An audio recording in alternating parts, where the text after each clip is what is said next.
పరుచున్న దేవ, మమ్మల్ని పరిశుద్ధ దేవా నీకు వందనాలు, స్తోత్రాలు నాయన.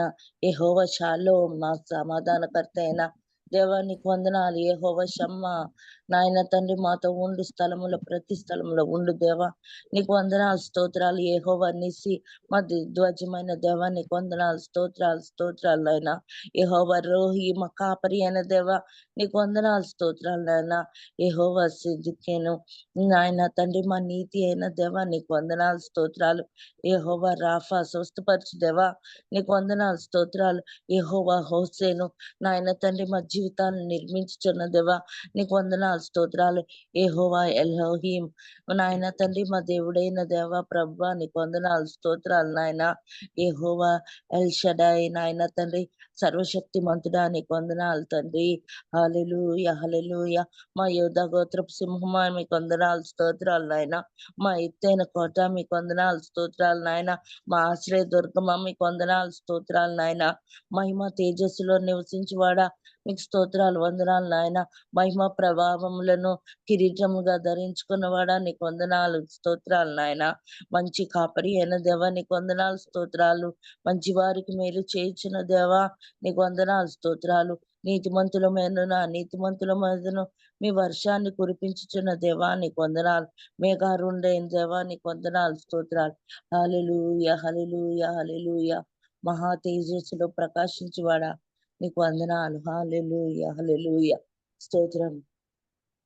యెహోవా గొప్ప దేవా నీ వంటి వారు లేరెవ్వరు, మహిమైశ్వర్యములో నీకు సమమెవ్వరు. నీ వంటి వారు లేరెవ్వరు, మహిమైశ్వర్యములో నీకు సమమెవ్వరు. ఆకాశమందు ఆసీనుడైన వాడా, కృపా సత్య సంపూర్ణుడ, భూమిని పాదపీఠముగా చేసిన వాడా, నిత్యుడవు ప్రేమ పూర్ణుడా. నీ వంటి వారు లేరెవ్వరు, మహిమైశ్వర్యములో నీకు సమమెవ్వరు. నీ వంటి వారు లేరెవ్వరు, మహిమైశ్వర్యములో నీకు సమమెవ్వరు. హల్లెలూయా, స్తోత్రం దేవా మహాగణుడా నాయన. ఉదయకాల సమయమున ఈ చిన్న స్తుతి ఆరాధన నీ పాదాల దగ్గరికి సమర్పిస్తా ఉన్నాం ప్రభువా. నాయన తండ్రి కూడి ఉన్న మేమందరము నాయన తండ్రి నీ వాక్యాన్ని వినటానికి నాయన తండ్రి ఆసక్తితో ఎదురు చూస్తున్నాం. నీ దాసుని నోట నుండి వచ్చు మీ మాటల కోసం నాయన ఎదురు చూస్తున్నాం. దుప్పు నీటి వాగుల కొరకు ఆశపడినట్లు నాయన నీ వాక్యం కోసం ఆశపడుతున్నాం ప్రభువా. నాయన ఆశగల ప్రాణాలు తృప్తిపరిచే దేవా నీకు వందనాలు, స్తోత్రాలు. నాతో మాతో మాట్లాడమని నాయన బలపరిచి స్థిరపరిచి నీ కోసం పదునైన పనిముట్లుగా మమ్మల్ని అందరినీ వాడుకొనమని యేసయ్య శక్తి గల నామంలో మాత్రమే ఈ స్తుతి ఆరాధన సమర్పించుకుంటున్నాము తండ్రి. ఆమేన్. స్తోత్రం. ప్రైజ్ లార్డ్ సిస్టర్ గారు, దేవునామానికి మహిమ కలుగును గాక. Praise the lord. కూడి వచ్చిన పరిశుద్ధులందరికీ దేవునామంలో వందనాలండి. ఈ సమయంలో మనకి వాక్యాన్ని అందించడానికి దైవానుచితంగా ఏర్పరచబడినటువంటి బ్రదర్ సురేష్ బాబు అయ్యగారు వాక్యాన్ని అందించడానికి మనం సిద్ధంగా ఉన్నారండి. అయ్యగారు అందరికీ సుపరిచితులే. కొత్త వారి కోసం సభా మర్యాద కోసం చిరు పరిచయం. అయ్యగారు కోర్ కమిటీ సభ్యులు. బ్రదర్ సురేష్ బాబు అయ్యగారు ఆంధ్రప్రదేశ్ లోని అనంతపూర్ చెందిన వారండి. క్రైస్తవ సిద్ధాంతములను బోధించడంలో ఆయన ప్రావీణ్యం కలిగిన బోధకులు. వివిధ సంఘాల్లో దేవుని వాక్య పరిచర్య మరియు వాక్య బోధనల ద్వారా ప్రభువునకు సేవ చేస్తా ఉన్నారు. అయ్యగారు ఇంటర్మీడియట్ ఎడ్యుకేషన్ బోర్డుకు తనిఖీ అధికారిగా పదవి విరమణ చేశారండి. అయ్యగారు అనంతపురంలో వారి యొక్క కుటుంబంతో వాళ్ళతో కలిసి జీవిస్తా ఉన్నారు. అయ్యగారి కుటుంబాన్ని దేవుడు దీవించిన విధానాన్ని బట్టి దేవునికి వందనాలన్నయ్య. ప్రైజ్ ది లార్డ్ అన్నయ్య. వెల్కమ్ అన్నయ్య, ప్లీజ్. Thank you Swaroop. వినిపిస్తుందా? వినిపిస్తుంది అన్నయ్య, ప్లీజ్ అని.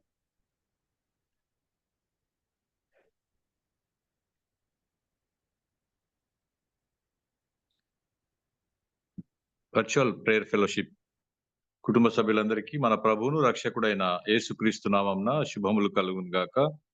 మరొక ప్రాతకాలంలో మనందరం కలిసి దేవుని సన్నిధిలో చేరి దేవుని వాక్యాన్ని ధ్యానించడానికి కొన్ని విషయాలు నేర్చుకోవటానికి దేవుడు మనకు అనుగ్రహించిన భాగ్యం కొరకు దేవునికి స్తోత్రములు. ప్రార్థన చేసుకుందాం.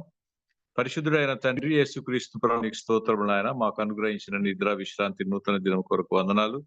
ప్రాతకాలంలో మీ పాద సన్నిధిలో చేరి ఉండగా ప్రభా అనేక విషయాలు మాకు బోధించమని, నా నోటి మాటలు మా అందరి హృదయ ధ్యానములు మీ దృష్టికి అంగీకార యోగ్యములు చేయమని, మీకు మాత్రమే ఘనత మాకు ఆశీర్వాదం అనుగ్రహించమని మా ప్రభువును మీ ప్రియకుమారుడైన యేసు స్వామి పేరిట ఈ ప్రార్థన అడిగి వేడుకొంచున్నాం తండ్రి. ఆమేన్. అబ్రహాము సంతానమైన ఇశ్రాయేలీలు ఐగుప్తులోని ఫరో బానిసత్వం నుండి మోషే నాయకత్వంలో విడిపించబడి 40 సంవత్సరములు అరణ్యంలో సంచరించిన తర్వాత చివరి దశలో ఇంకా వాగ్దాన దేశమైన పాలు తేనెలు ప్రవహించే కనానులోకి ప్రవేశించే ముందు జరిగిన 2 సంఘటనలు, 2 సంభవాలు, 2 అనుభవాలు ఈరోజు మనం తెలుసుకుందాం. వాటిలో నుంచి అనేక విషయాలు దేవుడు మనకు బోధించనంటుండగా వాటిని గ్రహించడానికి ప్రయత్నం చేద్దాం. ఇశ్రాయేలీలు పాలస్తీనాలోకి ప్రవేశించక మునుపు ఆ ప్రదేశాన్ని కనాను అని, అక్కడున్న ప్రజలందరినీ కనానీయులని పిలిచారు. చిన్న భూభాగమైన పాలస్తీనా ఇటు ఆసియా ఖండానికి అటు ఆఫ్రికా ఖండానికి మధ్య వారధిగా ఉండి వ్యాపార కూడలిగా ఉండేది. అదొక బిజినెస్ సెంటర్, ఇంటర్నేషనల్ హబ్.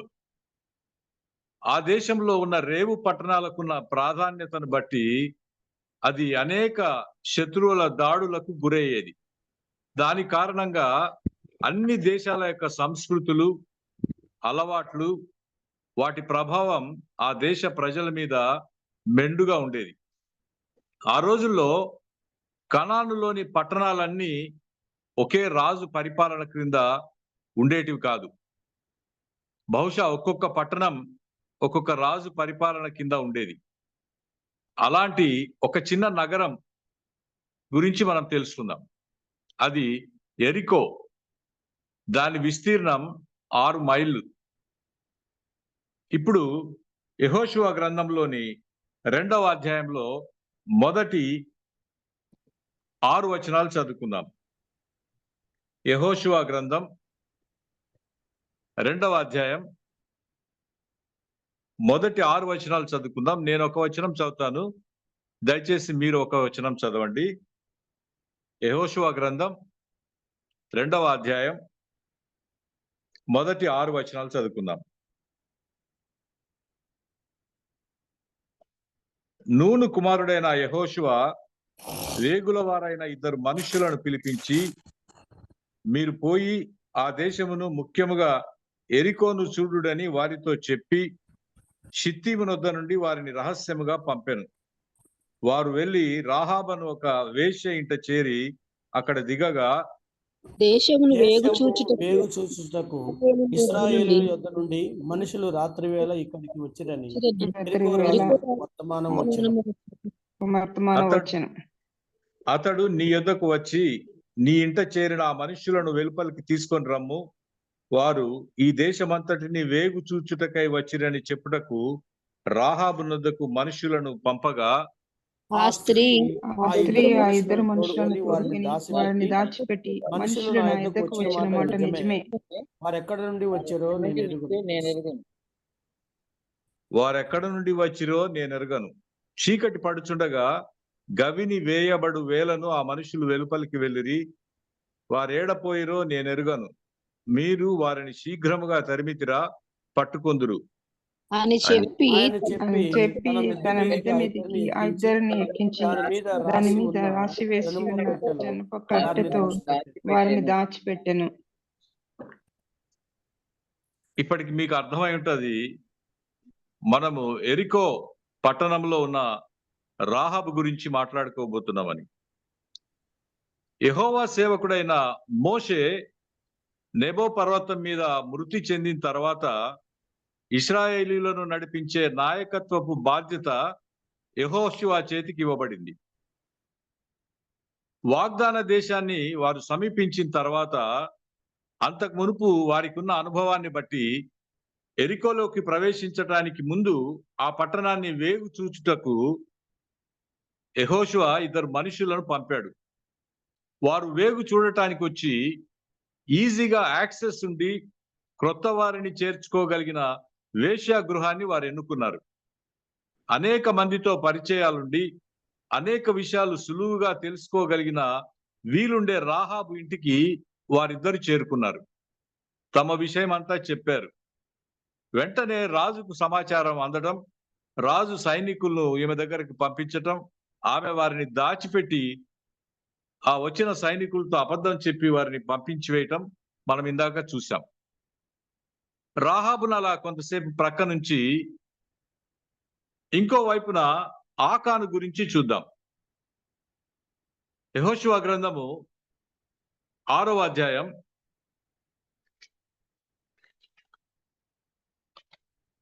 7వ అధ్యాయము 1వ వచనాన్ని చదువుదాం.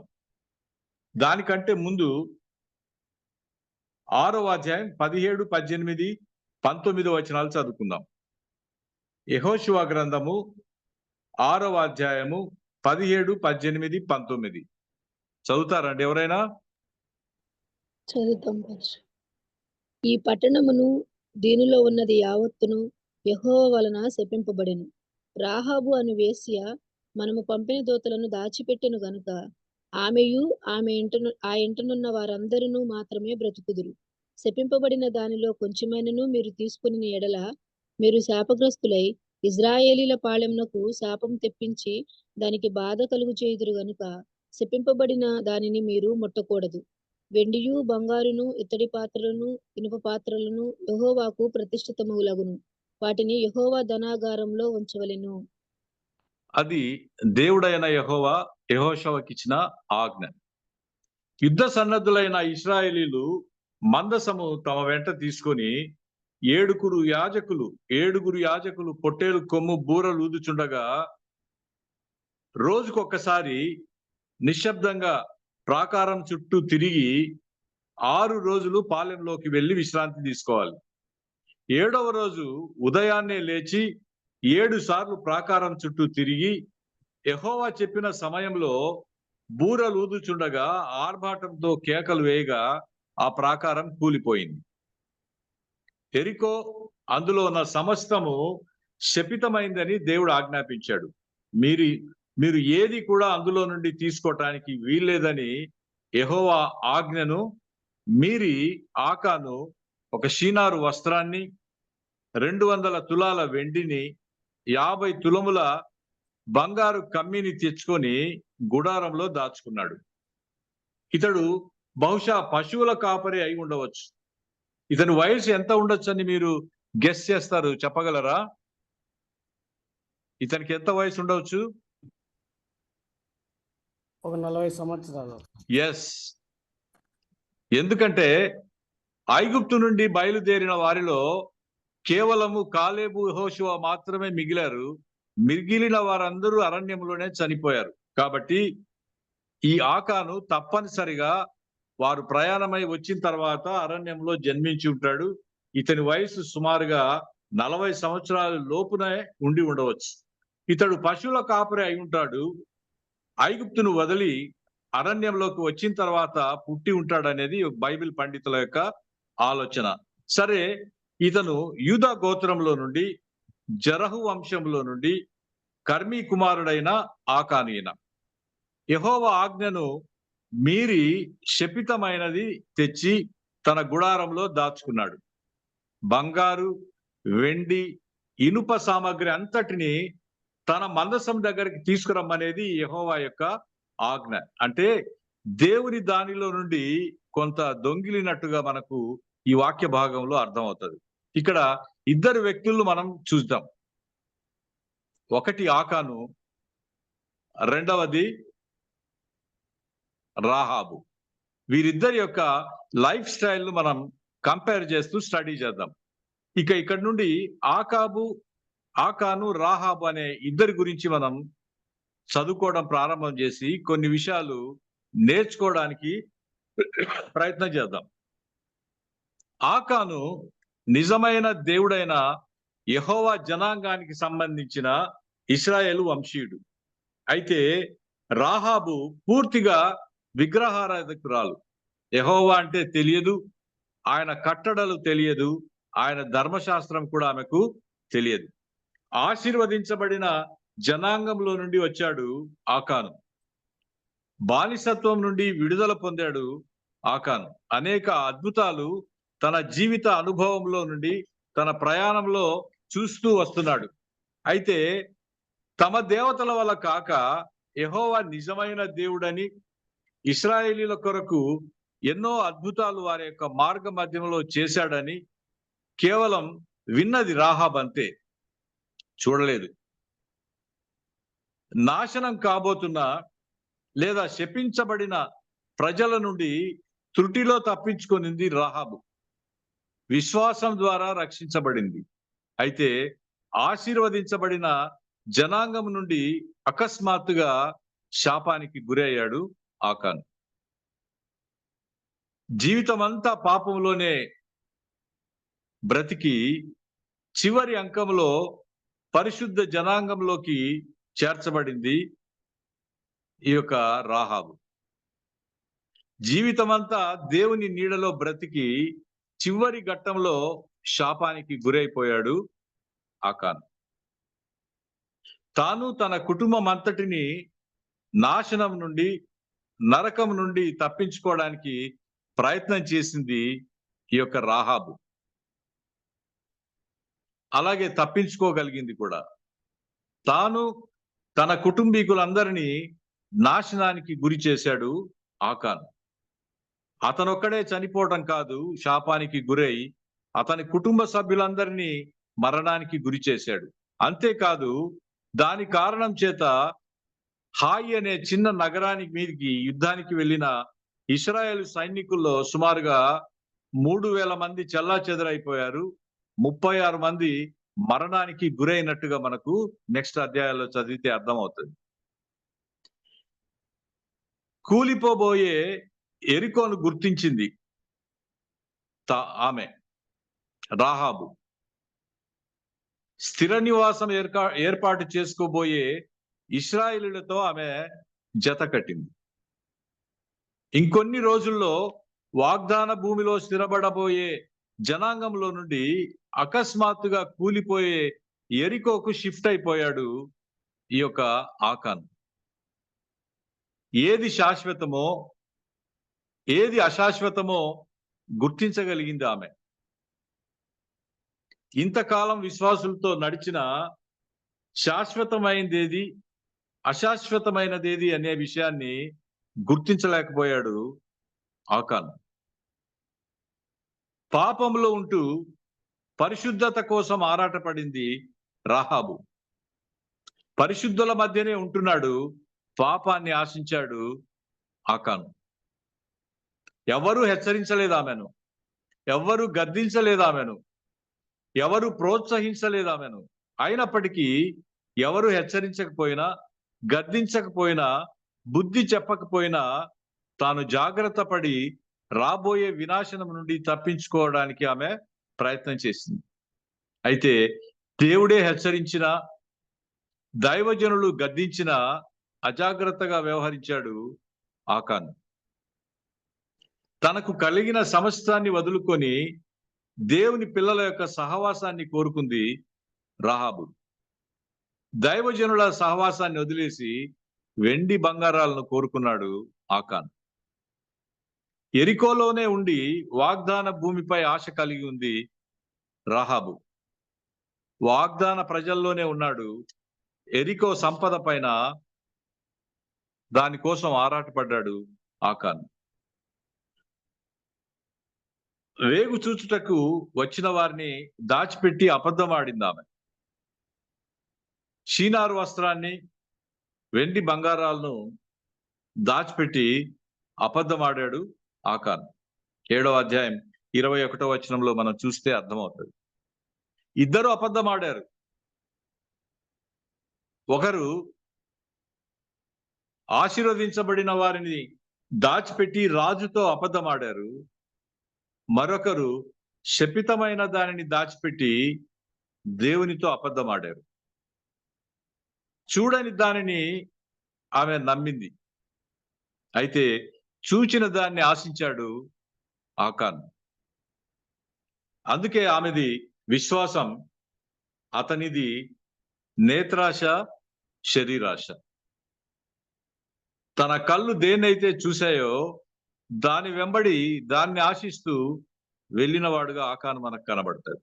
అయితే చూడని దానిని విశ్వాసం చేత ఆమె నమ్మి ఇశ్రాయేలీల దేవుణ్ణి ఆమె వెంబడించినట్టు మనకు అర్థమవుతుంది. తన కుటుంబాన్ని అంతటిని మరణం నుండి, నాశనం నుండి తప్పించుకోగలిగింది ఆమె. అయితే 36 మంది సైనికులను, 3000 మంది పౌరులను, తన స్వంత కుటుంబ సభ్యులందరినీ పోగొట్టుకున్నాడు. చివరకు తాను కూడా మరణానికి గురయ్యాడు. దాచిపెట్టినట్లు ఒప్పుకున్నాడు. ఆమె దాచిపెట్టినట్లు ఒప్పుకోలేదు, అబద్ధమాడింది. అయితే రాజు ఉగ్రత నుండి ఆమె బయటపడింది. ఈయన దాచిపెట్టినట్లు చివరకు ఒప్పుకున్నాడు, సొమ్మంతా కూడా అప్పగించేశాడు. హఠాత్తుగా ఆశీర్వాదాన్ని సంపాదించుకునింది రాహాబు, రక్షించబడింది. అయితే అకస్మాత్తుగా దొంగతనం చేసి నశించిపోయాడు ఆకాను. ఒక్కసారి ఆకాను దేవుని మాట మీరి ఆ సొమ్ము దాచుకున్న కారణం చేత హాయిలో వారు యుద్ధములో ఓడిపోయారు.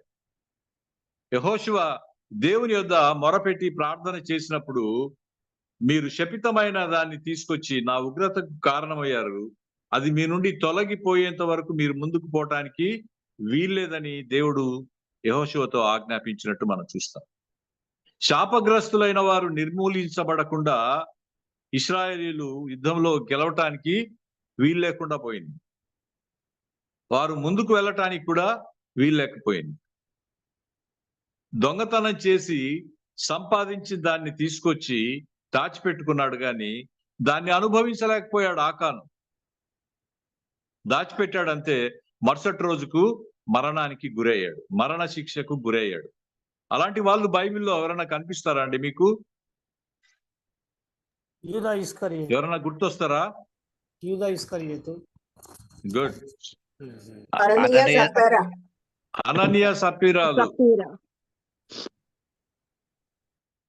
గెహాజీ కూడా కనబడతాడు. గెహాజీ, అననీయ సప్పీరాలు, యూదా ఇస్కరియోతు, ఆకాను, వీరందరినీ గమనిస్తే వారు దేవుని ఆజ్ఞను మీరి కొంత దాచుకోవడమో లేదా కొంత సంపాదించుకోవడమో కొంత దొంగిలడమో చేశారు, కానీ దానిలో ఒక వంతు కూడా అనుభవించకుండానే మరణానికి గురయ్యారు. దాన్ని బట్టి ఏమర్థం అవుతుంది మనకంటే, దేవుణ్ణి కాదనుకొని ఏదైనా పొందటానికి మనం ప్రయత్నిస్తే దాన్ని పోగొట్టుకుంటాం తప్ప దాన్ని అనుభవించలేం. చివరకు దేవుణ్ణి కూడా పోగొట్టుకుంటాం. ఇక్కడ ప్రశ్న ఏమిటంటే, దేనికోసం దేన్ని వదులుకుంటాం మనం?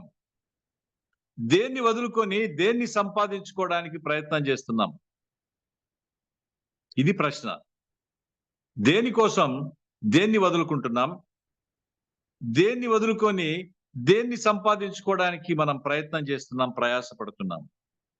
సరే, చివరికి ఒప్పుకున్నాడు. ఎలా ఒప్పుకున్నాడు? శపితమైన దాన్ని మీలో ఎవరో తెచ్చి పెట్టారని దేవుడు చెప్పిన తర్వాత, అనౌన్స్మెంట్ ఇచ్చిన తర్వాత ఒప్పుకోలేదు ఆయన. చదివితే అధ్యాయాలంతా చదివితే చెప్పండి, బలవంతంగా ఒప్పుకున్నాడు. పట్టుబడిన తర్వాత తప్పించుకోలేని, విధి లేని పరిస్థితుల్లో ఒప్పుకున్నాడు. దేవుడు గోత్రముల వారిగా, వంశముల వారిగా, కుటుంబాల వారిగా, పురుషుల వారిగా అందరిని తీసుకొని వచ్చాడు. ఎలాంటి పద్ధతి అవలంబించారో మనకు తెలియదు. చీట్లు వేశారో లేకపోతే తుమ్మీము, ఊరిము ద్వారా వారు కనుక్కోవడానికి ప్రయత్నం చేశారో అది రాయబడలేదు, కానీ గోత్రముల వారిగా, వంశముల వారిగా, కుటుంబాల వారిగా, పురుషుల వారిగా దేవుడు వాళ్ళను షార్ట్ లిస్ట్ చేస్తూ వచ్చినప్పుడు అప్పుడు దొరికిపోయాడు ఈయన ఆకాన్. విధి లేని పరిస్థితుల్లో దొరికిపోయాడు.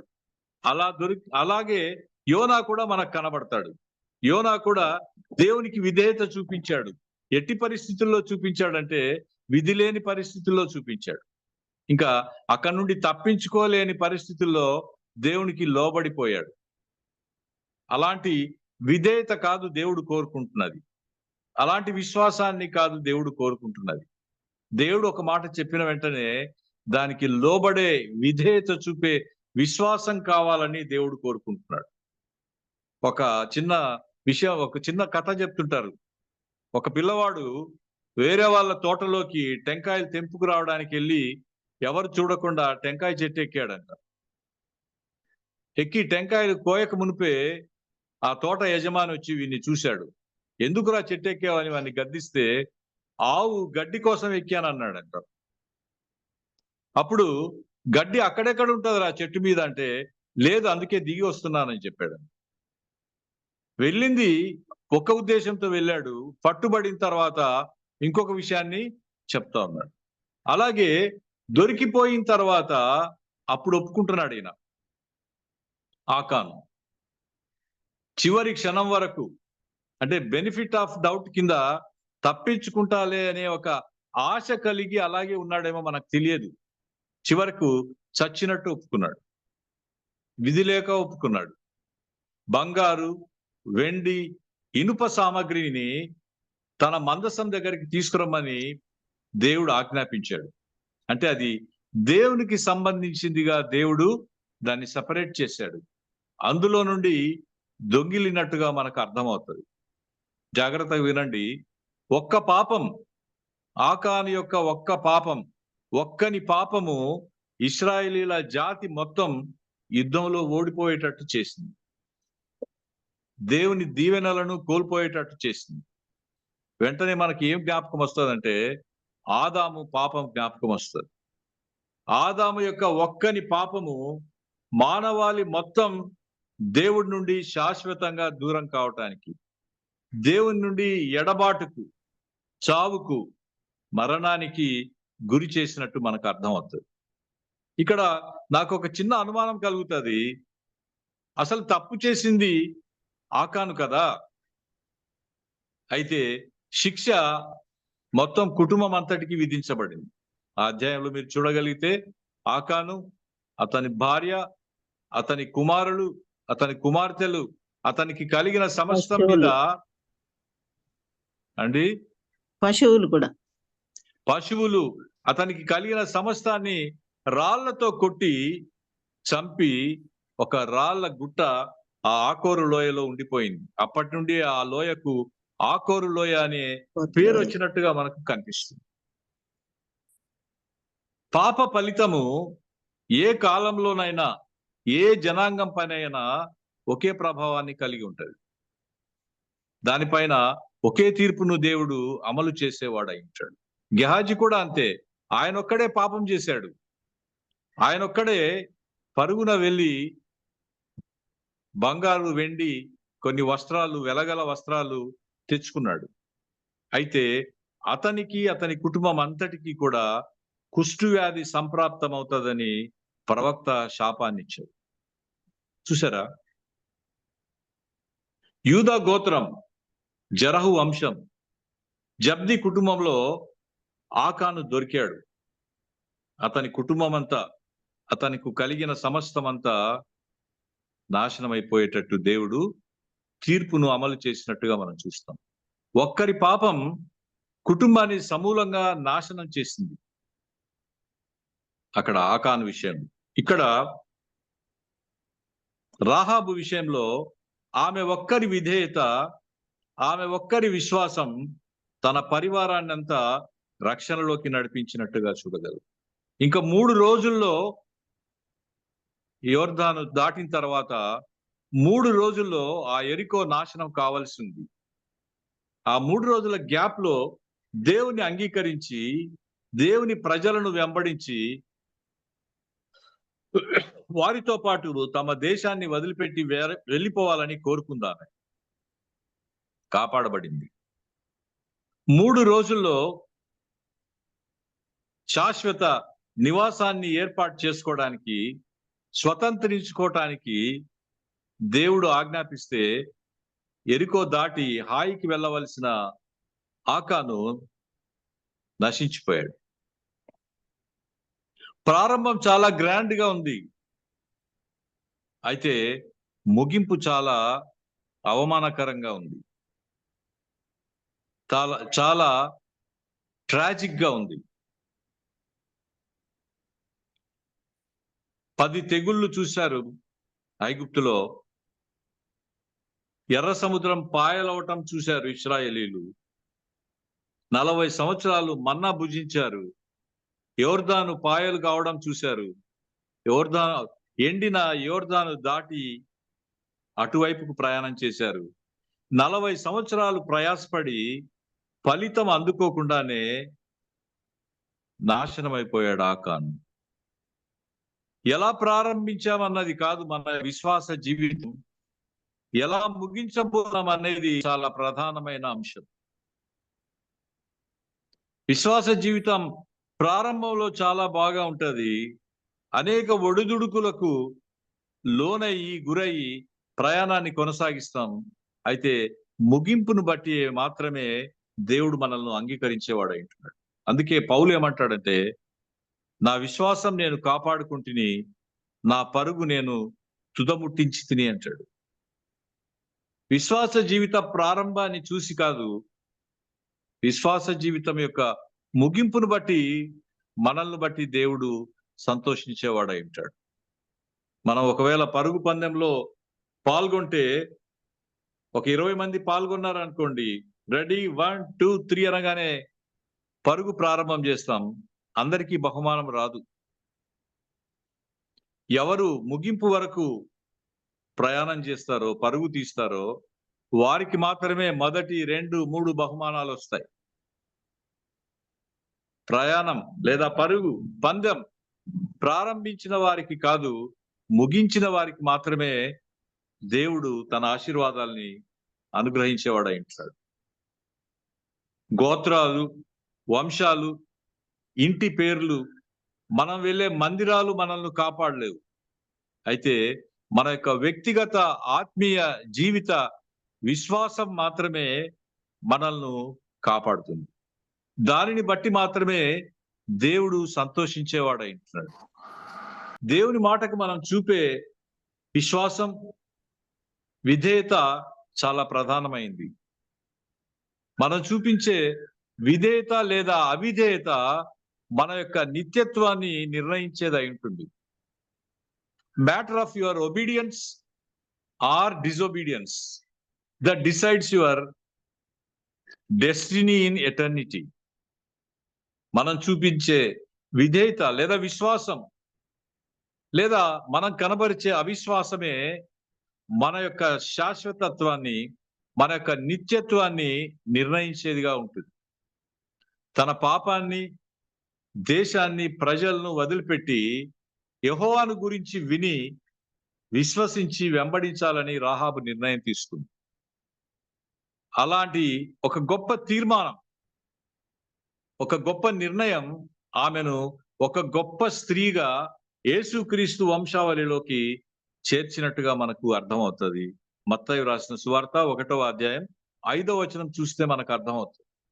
యేసుక్రీస్తు వంశావళిలో అది పురుష ఆధిక్యత కలిగిన యూదా వంశం. అయితే అందులో 4 స్త్రీల పేర్లు మనకు కనబడుతుంది. 1 తామారు, 2 రాహాబు, 3 రూతు, 4 బత్షెబ. పురుష ఆధిక్యత కలిగిన సమాజంలో రాయబడుతున్న వంశావళిలో ఇలాంటి 4 ప్రత్యేకత కలిగిన స్త్రీలు మనకు కనబడతారు. అలాంటి వారిలో స్థానం సంపాదించుకోగలిగింది ఈ యొక్క రాహాబు. ఆమె చేస్తున్న వృత్తిని బట్టి కాదు, ఆమె యొక్క జీవన విధానాన్ని బట్టి కాదు, ఆమె విశ్వాసాన్ని బట్టి ఆమెను ప్రభువు తన వంశావళిలోకి అనుమతించాడు. యేసు ప్రభు యొక్క వంశావళిలో ఆమె స్థానాన్ని సంపాదించగలిగింది. అందుకే దేవుడు అంటాడు, నేను ఎవరిని కరుణించేదనో వారిని కరుణించేదను, ఎవరికి కృప చూపుదునో వారికి కృప చూపుదును అంటాడు. మనం చాలా సార్లు ఎవరినైతే చిన్న చూపు చూస్తామో, ఎవరినైతే తక్కువగా అంచనా వేస్తామో, ఎవరినైతే దూరం చేస్తామో, హేళన చేస్తామో, వారిని అసలు దేవుని పిల్లలుగా గుర్తించమో అలాంటి వారి పట్ల దేవుడు ఆసక్తి కనబరిచేవాడై ఉంటాడు. వారి హృదయంలో ఉన్న విశ్వాస పరిమాణాన్ని బట్టి దేవుడు వారిని చేర్చుకునేవాడై ఉంటాడు తప్ప, మన చదువు, మన ఉద్యోగం, మన హోదా, మనకు కలిగిన ఆస్తిపాస్తులు, పలుకుబడి, వీటిని బట్టి ప్రభు మనల్ని అంగీకరించేవాడు కాదని ఇక్కడ మనకు అర్థమైపోతుంది. అందుకే నేను ఎవరిని కరుణిస్తానో వారిని కరుణిస్తానంటాడు. నేను ఎవరి పట్ల జాలి చూపుతానో, కృప చూపుతానో వారి పట్ల నేను కృప చూపుతానంటాడు. ఆకానుకు మించిన ఆజ్ఞాతిక్రమం మనం చాలా సార్లు చేస్తా ఉన్నాం. అయితే కూడా మనము శపించబడలే, మనం శిక్షించబడలే. కారణం ఏంటంటే దేవుడు మన పట్ల చూపుతున్న దీర్ఘశాంతం. ఆయన చూపుతున్న దీర్ఘశాంతము మనలను ఆయన కృపకు దూరం చేయలేదు. అందుకే దేవుని ఉగ్రత మనకు రాలేదు, మన మీదకి రాలేదు. దేవుని ఉగ్రత మనం పొందవలసిన శిక్ష క్రీస్తు ప్రభు పైన మోపడంతో మనం క్షమించబడ్డాం. రక్షణ ప్రణాళికలో మనం భాగం పొందగలిగాం, భాగస్వాములం కాగలిగాం. చివరి క్షణంలో కనానులోకి రాహాబు ప్రవేశించటం కేవలం దేవుని యొక్క కృప, ఆమె యొక్క విశ్వాసం మాత్రమే కారణమని మనకు అర్థమవుతుంది. మన యొక్క విశ్వాసమే ప్రభువుకు మనల్ని ఇష్టలుగా చేస్తుంది. ప్రభు కోరుకుంటున్నది కూడా అదే. మన యొక్క విశ్వాసాన్ని బట్టి మాత్రమే దేవుడు మన యందు సంతోషించేవాడై ఉంటాడు.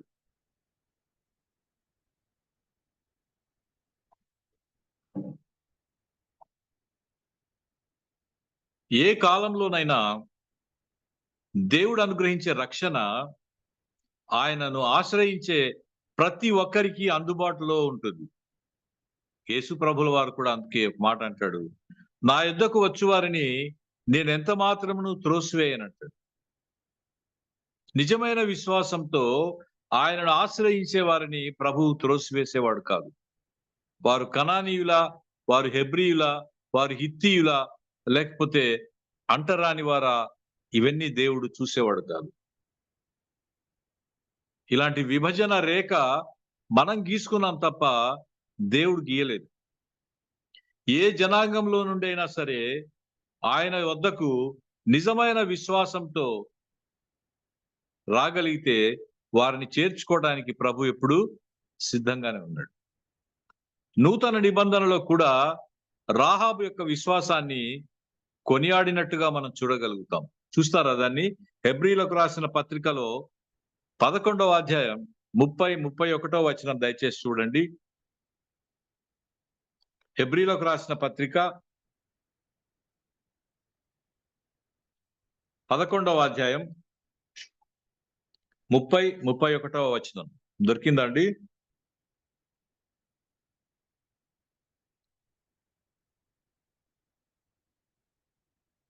సరే, నేనే చదువుతాను. విశ్వాసమును బట్టి 7 దినముల వరకు ప్రదక్షిణము చేయబడిన తర్వాత ఎరికో గోడలు కూలెను. విశ్వాసమును బట్టి రాహాబను వేగుల వారిని సమాధానముగా చేర్చుకొనినందున అవిధేయులతో పాటు నశింపకపోయాను. చూసారా? విశ్వాస వీరుల పట్టికలో ఆమెను చేర్చినట్టుగా మనం చూడగలుగుతాం. అలాంటి విశ్వాసం ప్రభు మనకు అనుగ్రహించాలని మనం ప్రార్థన చేద్దాం. అలాంటి విశ్వాసం ప్రభు మనకు అనుగ్రహించాలని ప్రభువును మనము కోరుకుందాం. కారణం ఏంటంటే విశ్వాసమునకు కర్త ఆయనే, దానిని కొనసాగించువాడు కూడా ఆయనే. విశ్వాస విషయంలో ఆమెను చూసినప్పుడు ఆమె అబ్రహామును పోలిన విశ్వాసం కలిగి ఉన్నట్టుగా మనకు అర్థమవుతుంది. అఫ్ కోర్స్ అంత విశ్వాసాన్ని మనం కనబరిచిందా లేదా అని మనం మెజర్ చేయడానికి మన దగ్గర యార్డ్ స్టిక్ లేదు, కానీ విశ్వాస వీరుల పట్టికలో ఆమె ఉన్న కారణం చేత ఆమెను బట్టి మనము విశ్వాసం అంటే ఎలా ఉంటుందో మనం ఊహించగలం. ఇశ్రాయేలీలు చేయబోయే హోలీ వార్స్, పవిత్రమైన యుద్ధాలకు ఆమె ప్రారంభోత్సవం చేసినట్టుగా అర్థమవుతుంది. ఫరోతో అబద్ధమాడి ఇశ్రాయేలీల యొక్క మగపిల్లలందరినీ కాపాడిన షిఫ్రా పూయాలనే మంత్రసానులను దేవుడు ఆశీర్వదించినట్టుగానే ఈమెను, ఈమె యొక్క సంతానాన్ని, ఈమెకు కలిగిన సమస్త జనాంగాన్ని ప్రభు ఆశీర్వదించినట్టుగా మనము చూడగలం. ఆ కారణం చేతనే ప్రభువు ఆమెను తన వంశావళిలోకి చేర్చుకున్నాడు. వంశావళిలో ఆమె స్థానం ఇవ్వబడింది. ఇక్కడ ఒక ప్రశ్న అడుగుతాను, దయచేసి జాగ్రత్తగా వినండి. ఒక పని చేసేటప్పుడు ఆ పని చేసే పద్ధతి ముఖ్యమా? ఎలాంటి పద్ధతిలో పని చేసినా పర్వాలేదు, దాని యొక్క ఫలితం ముఖ్యమా? మళ్ళీ అడుగుతాను, జాగ్రత్తగా వినండి. ఒక పని చేసేటప్పుడు ఆ పని చేసే పద్ధతి ముఖ్యమా? పద్ధతి ఎలా ఉన్నా పర్వాలేదు, దాని యొక్క ఫలితం ముఖ్యమా? ఈ రెండింటిని మీరు ఆలోచించండి. ఇక్కడ ఇద్దరు, మొదటే చెప్పాను నేను, దాచిపెట్టారు. ఆకాను దాచిపెట్టాడు, ఈమె కూడా దాచిపెట్టింది. ఒకరేమో ఆశీర్వదించబడిన జనాంగంలో నుండి ఇద్దరు వ్యక్తులను తన ఇంట్లో దాచిపెట్టి లేరని రాజుతో అబద్ధం చెప్పింది.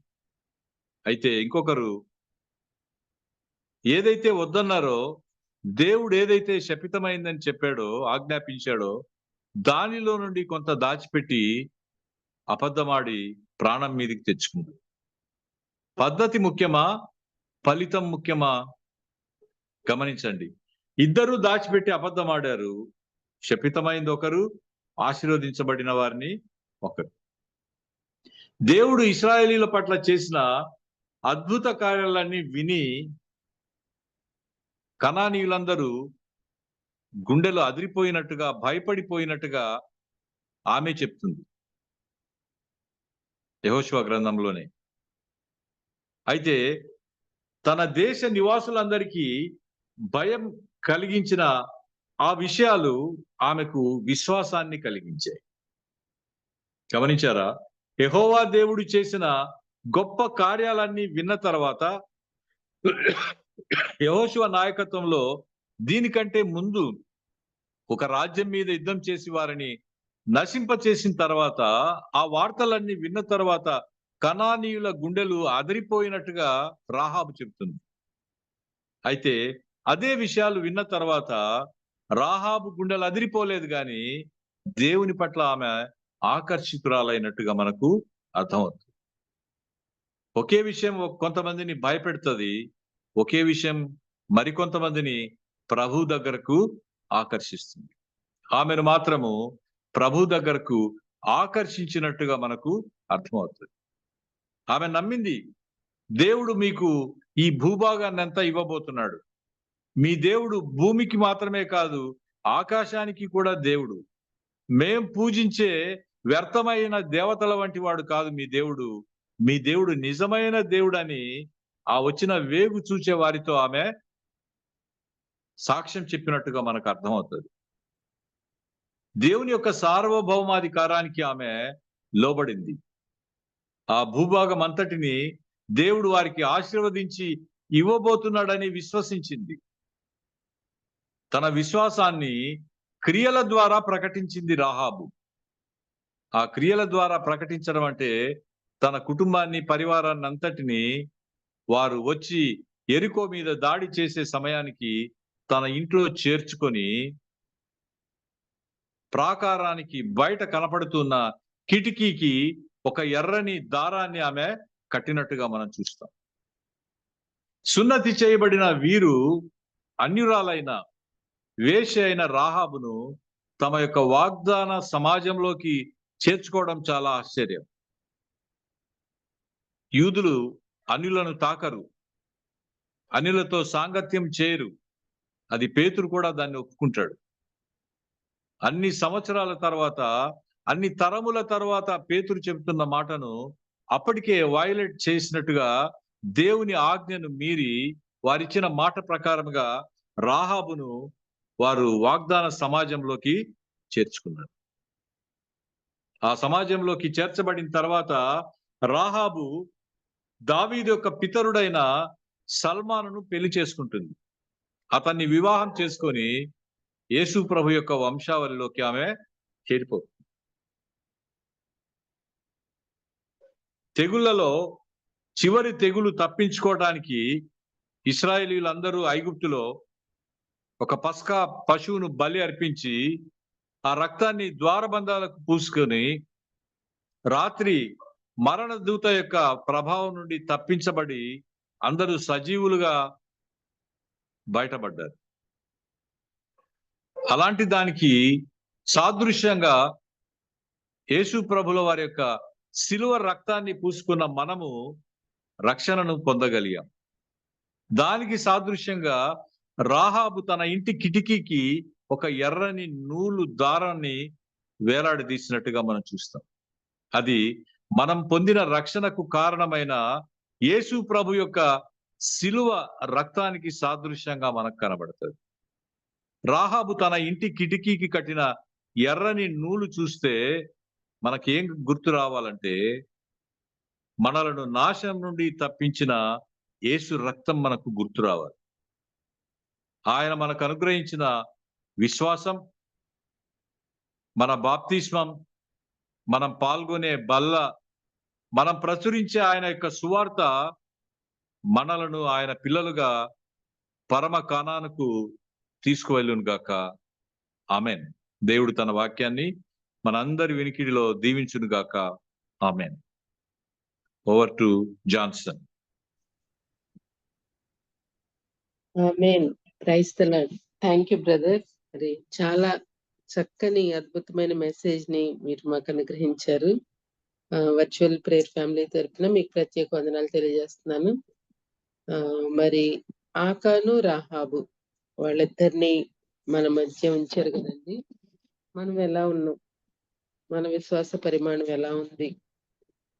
చక్కగా మరి ఆ ఇద్దరిని ఎగ్జాంపుల్ తీసుకొని అందించినందుకు మనకి ఇంకా హృదయానికి హత్తుకుంది కదండి.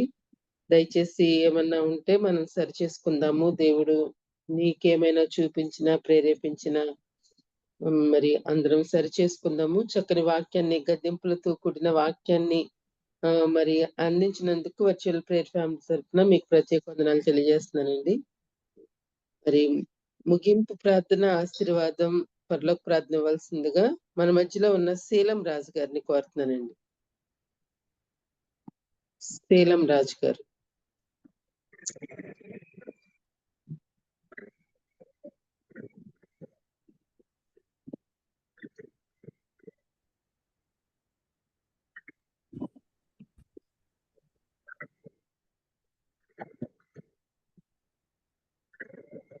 శీలం రాజు గారు అందుబాటులో లేనట్లయితే పాస్టర్ తోట బాలస్వామి గారు.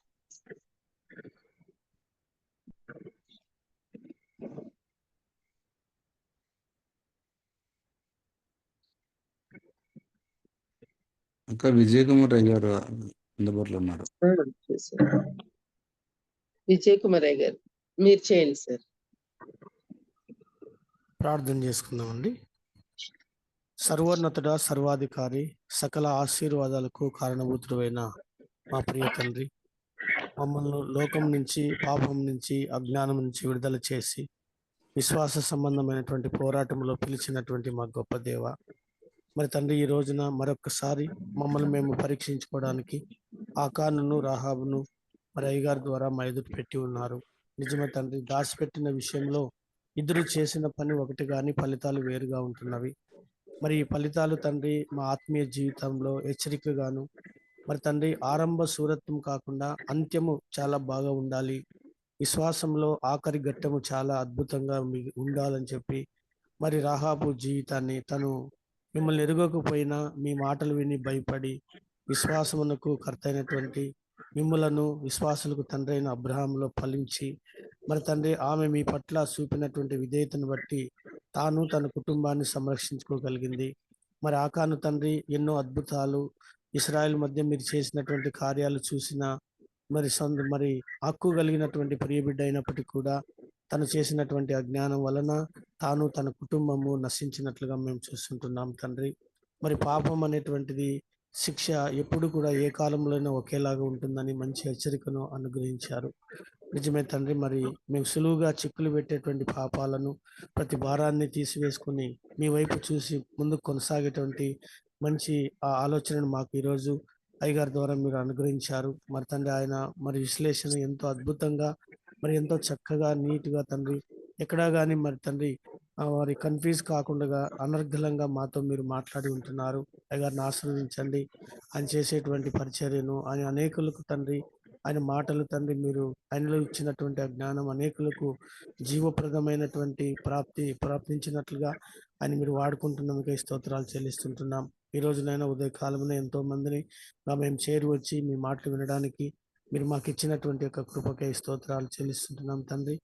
మరి ఈరోజు ఎంతమంది అయితే ఈ మాటలు విని ఉంటున్నారో సమాధానముగా అయినా మీ మాట ఎంత నెమ్మదిగా ఎంత ప్రేమతో ఎంత ఆప్యాయతతో పలకరిస్తున్నదో అర్థం చేసుకోవడానికి ప్రతి వారు ప్రయత్నించి సొంత ఆలోచన చెప్పు కాకుండా మరి తండ్రి సంఘము కానీ కులము కానీ గొప్పతనం కానీ ఏది కూడా పరలోకానికి తీసుకువెళ్ళదు, విధేయతే అని మీరు సెలవిచ్చారు. నేను ఈ మాట ఎంతో అద్భుతమైన మాట కనుక తండ్రి మేము ఎక్కడున్నామని కాదు ఎలా ఉన్నామని, మరి ఎంతకాలం విశ్వాసాలుగా ఉన్నాం కానీ ఇప్పుడు ఎలా ఉన్నామని ప్రతి దినము పరీక్ష సహాయం రోమిలు రాసిన పత్రిక 6వ అధ్యాయంలో చెప్పినట్లుగా నిత్యము మీ ఎదుట మేము సజీవులుగా మమ్మల్ని మేము ఎంచుకున్నట్టు ఈ లోకంలో వచ్చేటువంటి అనేక సమస్యల మధ్య వాటి విశ్వాసంలో తండ్రి వాటిని గెలుచుకుంటూ ఓర్చుకుంటూ మరి మీ వైపు చూసేటువంటి గొప్ప ధన్యతను భాగ్యమును మా అందరికీ అనుగ్రహించమని వేడుకుంటున్నాము స్వామి.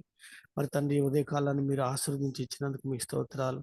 అలాగే తండ్రి జూమ్ మీటింగ్ను ఇలాంటి ఒక మంచి వర్తమానాలు తండ్రి మాకు ఏర్పాటు చేస్తున్నటువంటి పెద్దలందరినీ పేరు పేరున జ్ఞాపకం చేసుకొని తండ్రి వారిని ఆశీర్వదించండి. వారు చేసేటువంటి గొప్ప గొప్ప పనుల్లో తండ్రి వారికి అవసరాలన్నిటిని కూడా తీర్చినైనా ఇలాగెన్నో ఆత్మలు ఆదరణ పొందడానికి సహాయ సహకారాలు అందించమని వేడుకుంటున్నాం అయ్యా. మరి తండ్రి ఈ ఉదయాన్ని మీరు ఆశీర్వదించారు, మీకు స్తోత్రాలు చెల్లిస్తుంటున్నాం తండ్రి. మరి ఈ మాటలు మేము ఇంతటితో మానకుండా ఈ మాటలు మేము చక్కగా అవగాహన చేసుకొని ఈ మాటలు అనేక మందిలో ఫలించలాగా మేము మాట్లాడడానికి సహాయం దయచేయండి. ఎందుకనగా తండ్రి ప్రవచించుట నిర్లక్ష్యం చేయకుడి, ఆత్మను ఆర్పొద్దని మీరు సెలవిచ్చినారు కాబట్టి బలహీనమైనటువంటి వారికి ఎంతో అవసరమైనటువంటి విషయాలు తండ్రి నేను ఈ మాటలు చక్కగా మేము మాట్లాడడానికి మాకు మీ యొక్క జ్ఞానంతో నింపమని మీ కృపలతో ఆశీర్వదించమని వేడుకుంటున్నాం. మరి నేనైతే తండ్రి ఎంతో దీవించబడుతుంటున్నాను అని మాటలు మరి ఎంతో అద్భుతమైనటువంటి పరివర్తనలోనికి నడిపిస్తుంటున్నాయి. సంఘంలో తండ్రి బలముగా వాడబడుతున్నాం అయ్యా. తండ్రి మీకు స్తోత్రాలు చెల్లిస్తుంటున్నాం. మరి ఇలాంటి ఒక మంచి ఉద్దేశం కలిగినటువంటి మరి తండ్రి మరి అనంతపుర గ్రామంలో ఆ యొక్క పట్టణంలో తండ్రి అమ్మగారు రూపం మేడం గారు తండ్రి బృందం మరి తండ్రి ఎన్నో విషయాలను తండ్రి మరి ఇలాంటి గొప్ప గొప్ప వారిని బలిదానం తీసుకొని వస్తూ తండ్రి మరి ఉపయుక్తమైనటువంటి మేలులు చేస్తుంటుండగా తండ్రి ఆ కుటుంబాలను ఆశీర్వదించి దీవించండి. అదేలాగనే తండ్రి భావీరత్న గారిని అలాగే తండ్రి సురేష్ అయ్య గారిని తండ్రి అలాగే ఉన్నటువంటి మరి కనిపించినటువంటి యోధులు తండ్రి వారందరినీ కూడా కృపలో దీవించండి. ఉదయకాలం మీరు లేచి మా కొరకు మా అందరి కొరకు ప్రార్థనలు చేస్తున్నటువంటి ప్రతి తల్లిని అమ్మను అయ్యగారిను ఆశీర్వదించమని కూడా వేడుకుంటున్నాం తండ్రి. ఈ సమయంలో ఏదో ఒక టైంలో మేము మరి జాయిన్ అవుతున్నాం. మరి తండ్రి మీ యొక్క కృతజ్ఞతగా మీరు ఇచ్చినటువంటి యొక్క ఒక తండ్రి మరి ఒక స్థలం కొరకే మీ స్తోత్రాలు చెల్లిస్తున్నాం తండ్రి. ఈ మాటలు హెచ్చరిక లేకున్నట్లయితే మనుషులుగా తండ్రి మేము బలహీనలము. దినదినము మీ మాటలతో తండ్రి మరి ఆదరించబడుతున్నాం, మీకు స్తోత్రాలు చెల్లిస్తున్నాం తండ్రి. మీ ప్రేమను కనపరుస్తున్న విధి విధానానికి స్తోత్రాలు చెల్లిస్తుంటూ ఇంకా అనేక మంది ఇలాంటి విషయాలు తెలుసుకోవడానికి ఇందులో పాల్గొనడానికి సహాయ సహకారాలు అందించగలరని వేడుకుంటూ ఈరోజు మాకిచ్చి ఈ రోజులో మమ్మల్ని దీవించినందుకే మీకు స్తోత్రాలు చెల్లించుకుంటూ మరి తండ్రి మీ కృపా క్షేమాలు మాకు ఎల్లప్పుడూ దయచేయాలని ఈ కొద్ది ప్రార్థన మా ప్రభు మా రక్షకుడు మీ ప్రియకుమారుడైన యేసుక్రీస్తు యొక్క అతి శ్రేష్టమైన నామంలో అడిగినవన్నీ పొందుకుంటూ యేసు పరిశుద్ధ నామంలో అడిగి వేడుకుంటున్నాం తండ్రి. ఆమేన్. పరలోక ప్రార్థన చేసుకుందామండి. పరలోకమందున్న మా తండ్రి, నీ నామం పరిశుద్ధపరచబడును గాక, నీ రాజ్యం వచ్చును గాక, నీ చిత్తం పరలోకమందు ఎలాగో భూమి అందు నెరవేరును గాక. మాకు కావలసిన అనుదిన ఆహారములు మాకు దయచేయము. మా ఎడల అపరాధము చేయ వారిని క్షమించినట్లు మా అపరాధములను క్షమించండి. మమ్మ శోధన లేక పెంచుము. ఎందుకంటే రాజ్యం, శక్తి, మహిమ నిరంతరము నీవై ఉంటున్నవి. అంత్య ఆశీర్వాదం తీసుకున్నామండి. తండ్రి అయిన దేవుని ప్రేమ, ప్రభువైన యేసుక్రీస్తు కృప, పరిశుద్ధాత్మ యొక్క అన్యోన్య సహవాసం చేరువచ్చిన అందరితోనూ ఇంతవరకు తోడుగా ఉన్న అయ్యగారు చెప్పినటువంటి మాటలతోనూ మన యొక్క హృదయాలు సంధించిన విధానంతోనూ తోడుగా ఉండి ఈ దినమంతటిలో కూడా ఆయన కృపాక్షేమాలు మన వెనువెంట రానిచ్చి మనల్ని సమాధానంతో నడిపించి దీవించును గాక. వందనాలండి. థ్యాంక్ యూ అయ్యగారు. ముగింపు ప్రార్థన చేసిన విజయ్ కుమార్ అయ్య గారికి, అట్లాగే చక్కని వాక్యాన్ని అందించిన సురేష్ బాబు గారికి ప్రత్యేక వందనాలు తెలియజేస్తున్నానండి. ఈ మెసేజెస్ అన్ని యూట్యూబ్ లో ఉంటాయి, అవైలబుల్ గా ఉంటాయండి. దయచేసి మీరు మరొకసారి వినాలని ఆశపడితే మీరు వినొచ్చండి, సద్వినియోగం చేసుకోవచ్చు. యూట్యూబ్ లో బాబీ రత్నాకర్ అని టైప్ చేసినా గానీ, వర్చువల్ ప్రేయర్ అని టైప్ చేసినా గానీ మీకు అందుబాటులో ఉంటాయండి. ఈ మెసేజెస్ మీ ఫ్యామిలీ మెంబర్స్ కి, మీ ఫ్రెండ్స్ కి కూడా షేర్ చేయొచ్చండి. హ్యావ్ ఎ నైస్ డే అండి. థ్యాంక్ యూ అండి. జాయిన్ అయిన ప్రతి ఒక్కరికి ప్రత్యేక వందనాలు తెలియజేస్తున్నానండి. ముగించుకుందాం.